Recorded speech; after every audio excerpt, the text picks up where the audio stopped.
Hey, welcome to the Good Fight Collective podcast. We're so glad you're with us today. I'm Jason. This is my friend George, and we lead a ministry called the Good Fight Collective. And our heart is we want you to be stronger together as you fight the good fight of faith. And these are conversations intended to challenge and encourage you to do just that.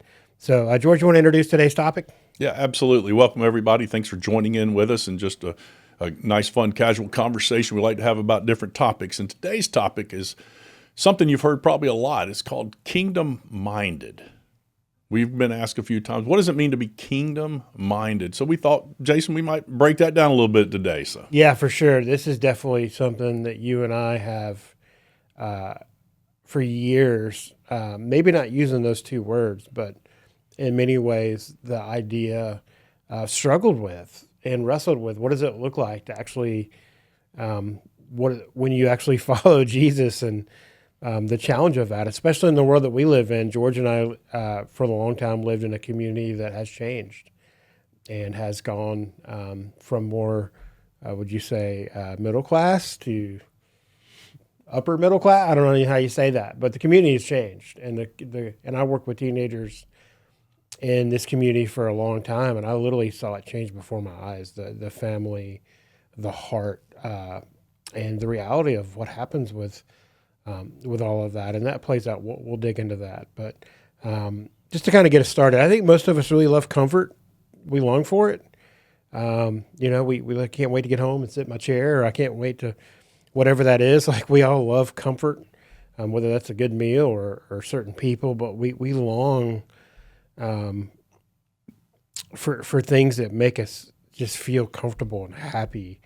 And in many ways, it becomes like a god or an idol in our life. This like search for comfort and just being at peace. And I think the desire and hunger for that sometimes trumps other things in our life that kind of moves us down a path where we really align our life chasing comfort more than we do chasing sometimes the things that really matter. Not saying comfort doesn't matter. But there's a tension to live there, and I think that tension for us is this kind of idea of being kingdom-minded, of living for something that's bigger than us, is not necessarily comfortable. Like the idea of living for something that is not about me and my kingdom and the kingdom of Jason is really not, like, that's not... And years ago, we were talking, and George mentioned this to me, like in a very kind, loving way that only an alpha male can do. The kingdom of Jason will crumble one day. The kingdom of George will crumble one day, no matter where I live or what I drive or how much is in the bank account. It will all fall away, and the only thing that remains is him. And what are we doing to live in that way, that kind of kingdom-minded? And that's a challenge, right? yeah, that's a good challenge. Thank you. That's a great explanation of that. And talking about it's not wrong to have things, Yeah. and to want things, but when that want becomes bigger than your want and desire to follow the Lord, then that's where some of the problems come in. I know we used to say it this way: "He who dies with the most toys wins." Right? You sit there. It seems that way sometimes. You get caught up. And they've got a new house. Well, we need a bigger house. They've got a boat. We need a bigger boat. But it's not true. He who dies with the most toys still dies. Okay, so they don't win. And another cliche is never seen a hearse pulling a U-Haul. Right? We don't take our things that we've accumulated on earth with us, but we take the souls that we've invested in, the family members that we've invested in. Those are the type things that we take with us and that really, really matter. Yeah. I think as we turn to Jesus in this and we look at him and his 3 years of public ministry, he often went to the people that were despised and the people that were cast off. And the line that we used as we were wrestling with this is Jesus often looked at the heart, not the status. As Jesus navigated his years of public ministry, it was about the heart of a person, not their title. And I think being kingdom-minded really lives with that kind of perspective, that everyone has value, that the Son of God came to seek and save that which was lost, which is all of us. And that we all have a purpose. We all have something to do for God's kingdom, and we all play a part in that. And, one day we'll all stand in front of him and be held accountable for how we lived our life. And I know for me, I don't want to be put in a place where I spent all of my time and energies on the things that don't matter and don't remain. Boy, it's easy to say that though. But if I hit the brakes and look back, I think it's easy to like how you can like go to church once a week and check the box, or go to your group and check the box, and this is it, and yet still live for yourself. And there's a tension to manage there, right? Absolutely. And I love talking about the heart. One of my favorite things, and in my numerous years of education, I would always tell my faculty, hey, you lead from your overflow. You lead from your overflow. So again, we talk about the heart as being the central spot of our feelings, our emotions, and everything. So whatever you've done, whatever habits you've built, whatever you've put in, whatever you spend your time doing, that's what's going to be in your heart. And then all of a sudden, when something happens, you're going to react from what's in your heart. You're not going to be able to go, oh, I'm really supposed to be loving. Let me try to be loving. If you haven't practiced being loving, if you haven't sought a time to pour into yourself about the fruits of the Spirit, love, joy, peace, patience, kindness, goodness, faithfulness, gentle, self-control. Those are things we should strive for, and that's because that's what's going to come out. That's how you're going to react. So when you're dealing with your brothers and sisters, and your habits that you do to form your heart is how you're going to overflow to others. That's so good. I'm just going to read what I wrote here because I think this is an interesting setup for us to think about. One day we will all stand before him and be held accountable with what we did, with what we've been trusted with. At that moment, your stuff and status mean bull squat. I wrote bull squat. How about Okay. that? It's what you did for him that matters. That's it. That's the highlight reel before your Savior. What did you do with what I gave you? That doesn't mean if he blesses you with resources, you're a bad person, like you mentioned. That means that you're doing, what are you doing with those resources for his kingdom? They are yours.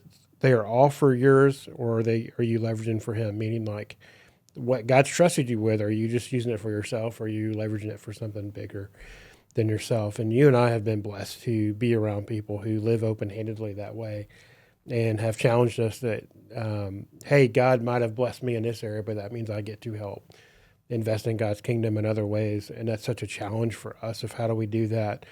But as we think about it, we have a couple verses that to kind of chew on. I'd love to get your thoughts on this. In Colossians, it says, set your minds on things that are above, not on things that are on earth. Yeah, that jumps into mind, and I'll mention, Max Rice was his name, and he opened a camp that my buddy and I took over, and he used to say all the time, it's not what you do with $1 million, if that would be your lot. It's what you do with $1.25 you got. Oh, man, that hit me so hard because I was a young guy and didn't have a thing. And I was like, well, when I make a lot of money one day, when I do this also, it's like, man, it's what you do on a daily basis. It's what you do constantly with what you have, whether you have a lot, whether you have a little. It's all the kingdom minded goes back to it's all the Lord's anyway. I'm open-handed with it. Yeah. When I was 20, I kind of surrendered my life to ministry and to God. And I joke about it now. I go, well, it's so easy to do because everything I owned was in my car. Like it was, oh, God, I'll follow you and do whatever. Well, it's easy. And I meant it. I truly know I meant it in that moment. But at the same time. Yeah, and then life happens for guys. Yes. Okay, and I know your story and mine. Now some guys are like, I got a wife, I got a couple kids, I got mortgages, it's a little heavier. It doesn't all fit in the car anymore. Yeah, but it's that heavenly kingdom-minded openness with if you have $1 million or $1.25 you got. So good. And Paul writes in 2 Corinthians, just to kind of tag to that. So we fix our eyes not on what is seen, but what is unseen, since what is seen is temporary, but what is unseen is eternal. 2 Corinthians 4:18. Yeah, we get so caught up looking side to side and around, and seeing what others have, though keeping up with the Joneses and all those type things. But one thing I'll caution on this, a little bit different on that. So I've heard also, so you don't need to be so heavenly minded that you're no earthly good. Mm. Don't be so heavenly minded that you're no earthly good. And I've had folks before to me that go, oh, you share something, man, you pour out your heart. And they go, okay, I'll pray about that. And you never hear from them again. And that's what I mean by that. Sometimes they try to act so spiritual, but we're supposed to be the hands and the feet of Christ as well, as we're kingdom minded on that piece. And sometimes for me, an illustration had become of going, okay, I want to keep one hand in God's, but I'm hoping he's going to pour through me so that I can help others and bless others. That's what kingdom minded ultimately is to me. One hand in God, staying connected on every level, and then allowing him to show me who I can help, what I can do, how I can pour out his goodness to others on earth. It's so good. So I think as we wrap up today, that challenge of being connected with him allows us to see that Jesus looks at the heart. He doesn't look at status. And for being kingdom minded means, hey, whatever you've been given isn't just for you. Like there's a challenge that we have in this life. And as we wrestle with the good fight, and what does it mean for us to fight the good fight together?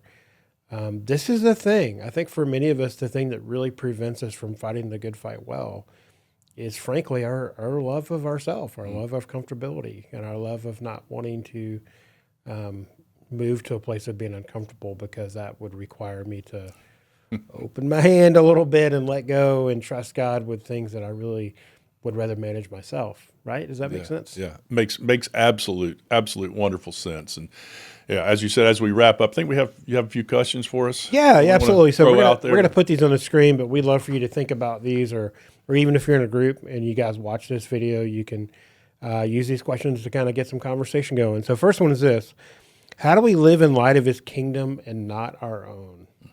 Oof. Why do you think we tend to our own kingdoms so often? How does fighting the good fight help us live kingdom-minded? And lastly, his kingdom lasts forever. Ours does not. How do we need to adjust? Yeah, thank you. So I hope you'll pour over those questions as you continue to fight the good fight. Until we are together again, fight on.